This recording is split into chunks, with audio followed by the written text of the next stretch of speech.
آپ سمجھیں احترام ہے پیغمبر کو، عبادت پیغمبر سمجھ رہی تھی. اور ان لوگوں کو ایک چیلنج تھا، اب تو محمد مر گئے نا، اب کس کا احترام کرو گے، اب کس کا احترام کرو گے؟ تو اس جملے نے اس حقیقت کو آشکار کر دیا کہ جو محمد کی عبادت کرتا تھا وہ جان لے کہ محمد مر گیا. دران حالے کہ اس وقت مدینے میں کوئی بھی ایسا نہیں تھا جو عابد پیغمبر ہو، سب کے سب خدا کی عبادت کرنے والے تھے. یہ تصور ذہن میں کیسے آیا کہ محمد کی عبادت کسی نے کی، عبادت کسی نے کی؟ اسی بنیاد پر یہ تصور ہوا کہ جو احترام کیا کرتے تھے نا اس کو وہ عبادت سمجھتے. اور آج تک بھی یہی ہے کہ وہی گرو جو نسل بعد نسل آج تک پہنچا وہ اب بھی ہمارے احترام کو عبادت سمجھ رہا. جہاں ہم نے بوسہ دیا کہا عبادت، جہاں ہم نے علم کو ہاتھ لگایا کہا عبادت، جہاں ہم زلزلہ کے ساتھ ہوئے کہا عبادت، جہاں ہم کسی تعزیے کے ساتھ نظر آئے کہا عبادت. یہ تو پرستش کر رہے ہیں یہ خدا کی. یہ ابھی تک احترام اور عبادت کا فرق نہ سمجھا.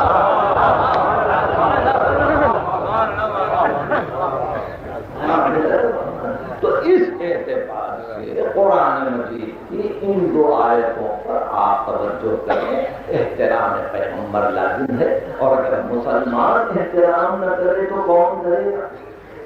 اگر مسلمان احترام کو چھوڑ دے تو یہ عبادتیں، یہ اس کی بندگیاں، یہ کچھ اثر پذیر ہو سکتی ہیں.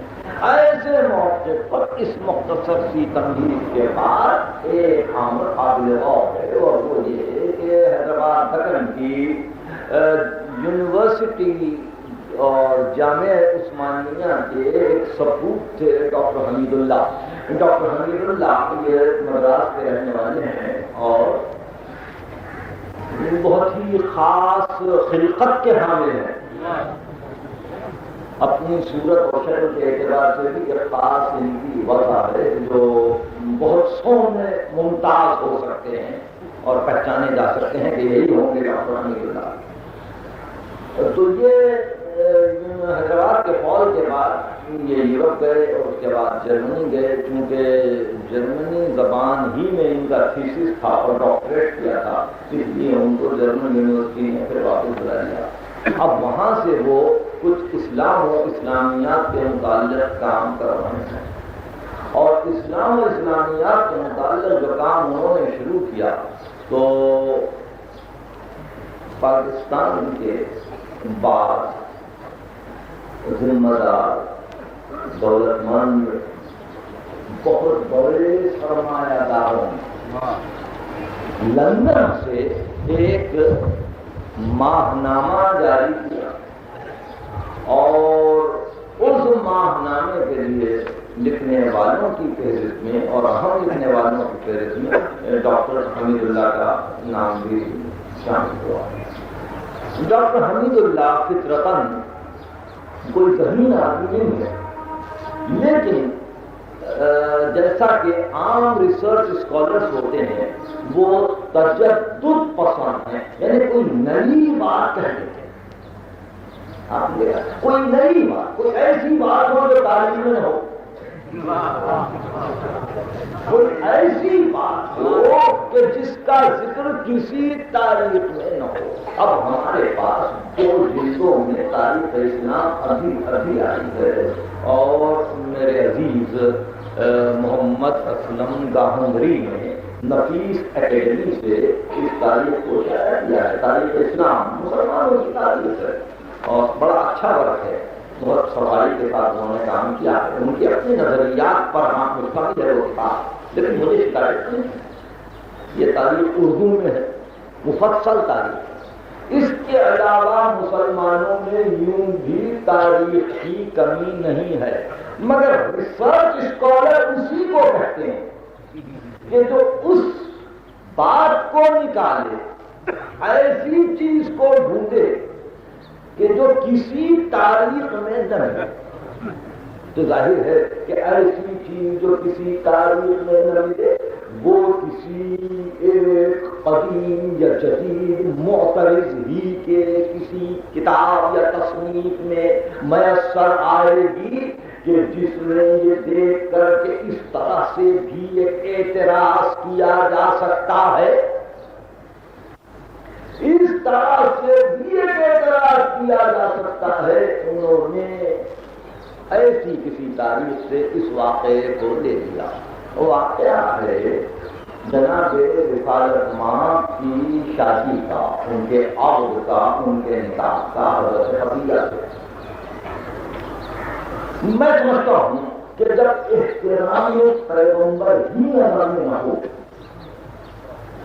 تو احترام خدیجہ کا سوال پیدا ہی نہیں ہوگا۔ بہت غور سے سمجھے، 2-4 منٹ۔ احترام خدیجہ کا سوال ہی نہیں پیدا ہوتا۔ احترام محمد تو کم از کم پھر بھی اتنا کہ ذرا سا اس کا تو خیال ہے کہ اذان ابھی نام ہے، اذان ابھی نام ہے، کیا کرے؟ لیکن اس کے لیے بھی ایک دن امیر شام نے اذان سن کے کہا بڑے عقل مند ہے محمد، بڑی محنت کی، بلاخر اپنے نام کو اس نام تک پہنچا دیا، بلاخر اپنے نام کو اس نام تک پہنچا دیا، بڑے عقل مند تھے۔ یعنی یہ بھی ایک نقطۂ نگاہ تھا کہ اذان میں بھی جو نام آیا تو وہ اپنی خود ستاری تھی۔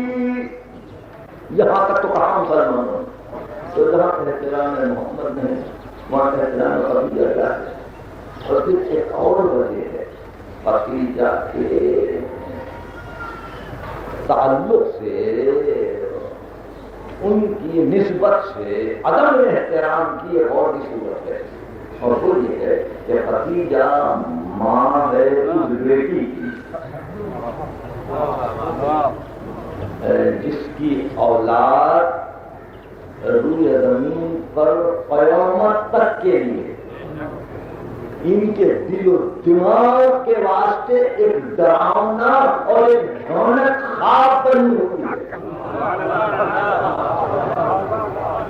دن اور رات ان کے گھر میں یہی ہے۔ ان آج بھی میری صفائی کو اور صاف گوئی کو آپ مجھے معاف کریں، اور زیادہ سے زیادہ آپ مجھے ایک صوفی سمجھ لیں، اس میں میں صاف باتیں کرتا ہوں، اور وہ یہ کہ آج بھی یہی ہوتا ہے۔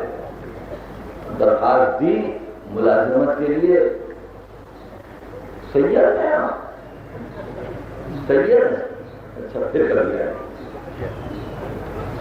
یہ یاد رکھیے، یہ ہے، یہ ہو رہا ہے، سید ہے، اچھا پھر کر لیا۔ یعنی اس وقت تک دل و دماغ اسی انداز میں کام کر رہے ہیں اولاد فاطمہ کے لیے۔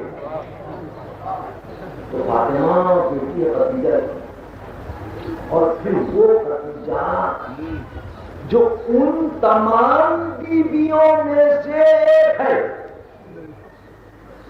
جن کو رسول بعد خدیجہ مسلسل نکاح کرنے کے بعد یہ ثابت کرتے چلے کہ یہ نہ سمجھنا کہ میرا ربط خاص خدیجہ سے تھا کہ خدیجہ ہی کی نسل میں سیادت جائے گی، بلکہ تم جانتے ہو کہ میں مرد ہوں۔